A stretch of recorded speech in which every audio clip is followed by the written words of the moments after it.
But Barry has been very, all right, wait, what am I?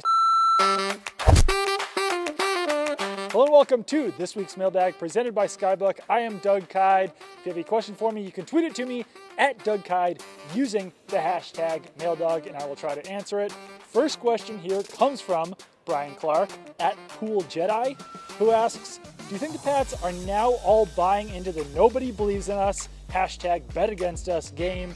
Even if they do, can they execute for 60 full minutes, 2 games in a row?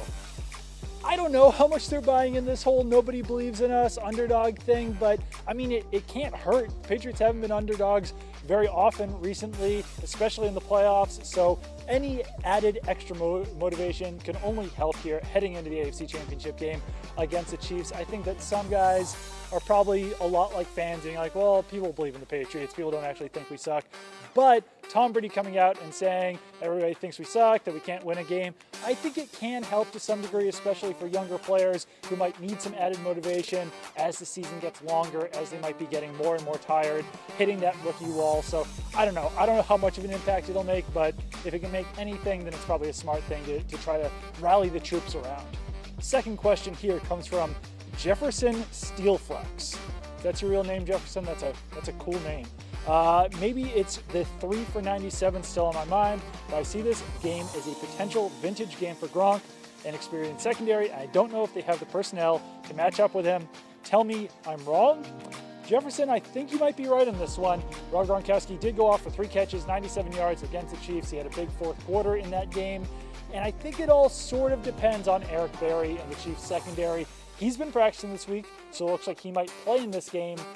But if he doesn't look like himself, then I could see Rob Gronkowski going off for a big game.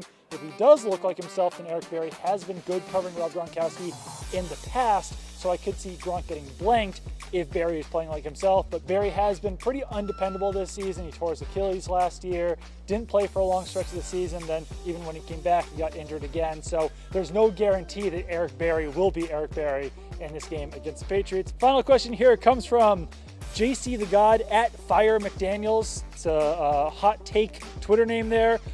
Gilmore or JC on Tyreek Hill. That's Stephon Gilmore or JC Jackson on Tyreek Hill. I'm rooting to see a JC Jackson Tyreek Hill matchup in this game.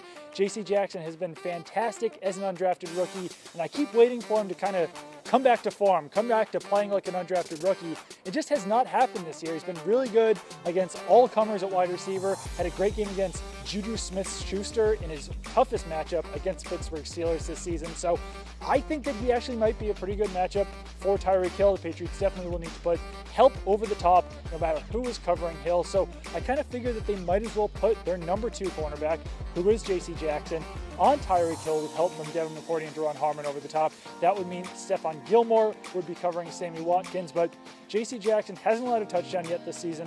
Longest passes allowed has been 24 yards. He's got 3 interceptions, 4 total interceptions in coverage. So I think that he might be, on paper, the best matchup for a guy like Tyreek Hill, who is a big play threat, who scores from anywhere on the field.